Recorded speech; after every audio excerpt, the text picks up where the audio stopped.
안녕하세요. 캔들피그와 김하백의 나불대화 시간입니다. 김하백님이 최근 크게 터진 3천억대 사기 사건 뉴스를 보다가 우연히 황당하리만큼 신기한 걸 발견했다고 하는데요. 아마 어디에서도 언급이 안 된 저희가 처음 말하는 내용인 것 같습니다. 긴 말 필요 없이 무슨 내용인지 한번 들어보도록 하겠습니다. 반갑습니다, 김하백님. 네, 안녕하세요. 오늘은 좀 가볍게 들을 수 있는 얘기로 준비했는데요. 최근에 22년 전의 사건이 거의 그대로 반복되는 마치 평행이론 같은 굉장히 신기한 사건이 있었습니다. 22년 전에 일어났던 사기 사건이 마치 평행이론처럼 지금 일어났다는 이야기죠. 네. 최근에 부산에서 일어난 금융 사기 사건을 얘기하는 건데요. 지금부터 기사 내용 두 개를 차례대로 한번 보실게요. 먼저 지난 7월 21일 수요일에 나온 기사 내용입니다. 이번에 일어난 3천억대 투자 사기 말하는 거죠. 네. 기사 제목을 보면 3천억을 땡긴 유사 수신업체가 부동산 투기를 하다가 최근에 잡혔다는 기사 제목인데요. 내용을 보시면 이 사기 일당들이 수천 명으로부터 투자금 명목으로 3천억을 받아서 돌려막기 식으로 수익금을 지급하고 나머지 돈으로 부동산에 투기하다가 이번에 잡혔다는 기사 내용이에요. 폰지 사기식이네요. 먼저 들어온 투자자들한테 새로 들어온 사람들 돈을 수익금으로 지불하고 이 사람들한테는 또다시 새로운 사람들한테 투자금을 받아서 지불하는 식으로 투자자들 늘려가는 거예요. 그렇죠. 그런 방식으로 수천 명들한테 3천억을 뜯어낸 거죠. 이들 일당은 돈을 모집하는 과정에서 원금 보장을 약속했고요. 연 30%의 고수익까지 지급하겠다고 약속했는데요. 그리고 투자금을 모은 방법은 투자금을 모집할 수 있는 모집책들을 꾸려서 이들이 투자금을 유치하게 되면 유치수당으로 투자금의 5%를 지급하는 전형적인 다단계 피라미드 방식인데요. 이런 방식으로 3천억 원을 모을 수 있었다고 합니다. 그리고 기존 투자자들한테 약속한 수익금은 뒤에서 나중에 받은 돈으로 메꾸는 돌려막기식으로 지급하는 방법을 사용했는데요. 피해자들은 대략 2,800명 정도 되는 걸로 알려졌고요. 일당들은 이렇게 사기친 돈 중에서 대략 1,400억 이상을 경기도와 강남을 포함한 전국 각지의 부동산 투기에 사용했다고 드러났습니다. 전직 군 장성의 경찰, 현직 기자까지도 연루된 사건이라고 하니까 굉장히 큰 사건이라고 볼 수 있을 것 같아요. 피해자가 수천 명에 투자금이 3천억대면 진짜 큰 사건인데 뉴스에 나온 거긴 하지만 이 내용을 모르는 분도 많은 걸 보면 사건에 비해 그렇게 이슈가 안 된 것 같네요. 네. 최근에 터진 굉장히 큰 사건인데 좀 묻히는 듯한 느낌도 있어요. 그럼 이제 22년 전에 일어난 다음 사건을 소개할 건데요. 1999년 9월에 같은 부산에서 일어난 금융 다단계 피라미드 사건입니다. 이게 22년 전 평행이론 같다는 그 사기 사건이네요. 일단 부산에서 일어났고 금융 다단계 피라미드 사건이라는 부분은 이번에 터진 거랑은 똑같네요. 네, 같은 부산에서 터진 사건이에요. 한사랑 투자금융 사기 사건이라고 알려져 있는데요. 기사 내용을 보시면 앞에서와 마찬가지로 30%의 고수익을 내세워서 다단계 피라미드 방식으로 투자자들을 모아 피해를 입힌 사건입니다. 투자 수익 30% 똑같네요. 이게 다가 아니고요. 얼마나 똑같은지 더 보셔야 됩니다.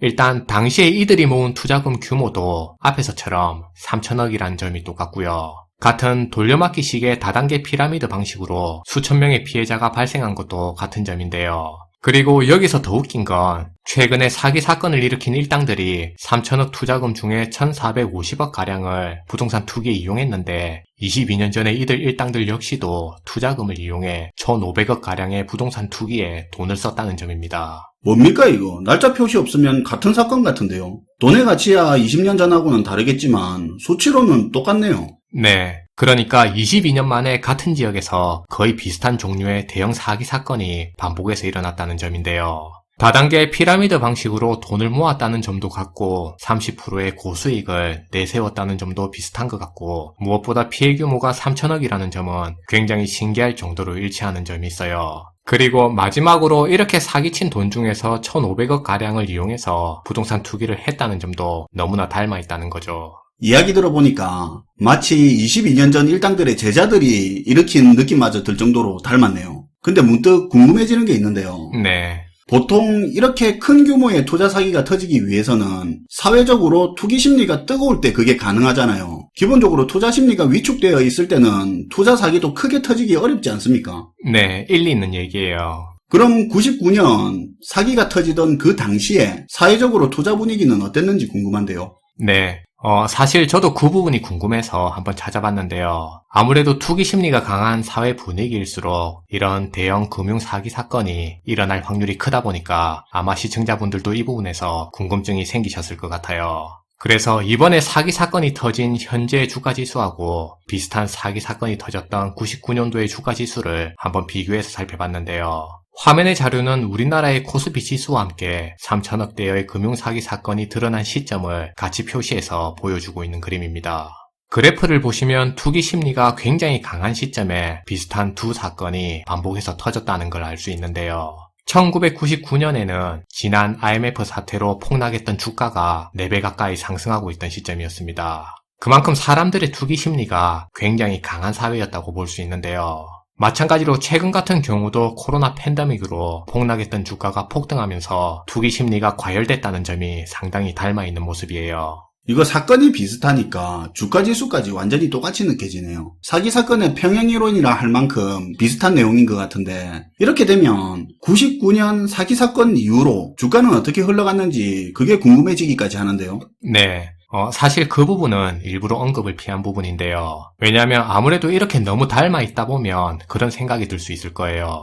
99년 사기 사건 이후로 지수가 단기적으로 큰 폭의 하락을 했다가 완전히 회복한 뒤에 그때부터 본격적인 하락장이 벌어지면서 근 1년 만에 지수가 반토막 나는 사태가 벌어졌는데요. 그래서 이번 같은 경우도 똑같이 되지 않을까 그런 생각이 들 수 있을 것 같아요. 그런데 사실 이 부분을 지금 하고 비교해서 볼 부분도 아니고 굳이 아직 벌어지지 않은 미래의 일을 지금 미리 예측할 필요는 없을 것 같아서 사기 사건 이후의 주가 흐름은 오늘 다루지 않는 게 좋을 것 같아요. 그런 것 같네요. 언급 안 하는 게 오늘 말하고자 하는 영상의 본질을 안 흐리고 그게 나을 것 같네요. 네.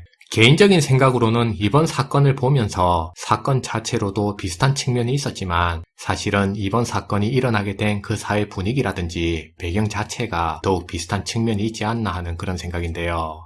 참고로 예전 영상에서 자산 가격에 거품이 꼈다는 버블 사회에서 나타나는 특징 중에 비슷한 종류의 대형 스캔들 사건이 반복해서 발생하는 특징이 있다고 했습니다. 그래서 일정한 패턴의 특정 스캔들 사건이 반복해서 터지면 그 사회의 버블을 알려주는 신호가 될 수 있다고 했는데요. 지난 1999년에 있었던 한사랑 사기 사건 같은 경우에도 당시에 사람들의 과잉된 투기 심리와 자산 가격의 버블을 알려주는 신호로 작용했습니다. 그런 의미에서 지금의 과열된 투기 심리 사회를 한번 같이 이해해보자는 차원에서 오늘 내용을 주제로 삼아봤어요. 네, 오늘도 잘 들었습니다, 김하백님. 네, 감사합니다. 진짜 오늘 들었던 사건 2개 날짜만 가리면 마치 같은 사건 같은 생각이 드는데요. 당시의 투자 분위기마저 닮은 게 참 신기하게 느껴지기도 합니다. 평행이론이라는 식으로 우스갯소리 삼아 이야기는 했지만 오늘 내용의 포인트는 과열된 투자 분위기 속에서 똑같이 나타난 사회 현상에 대해서 이야기한 거니까 재미삼아 들어주시고 과도하게 몰입할 필요는 없을 것 같습니다. 날씨가 너무 더운데요. 건강관리 잘 하시길 당부드립니다. 시청해주셔서 감사하고요. 지금까지 나불대화 시간이었습니다.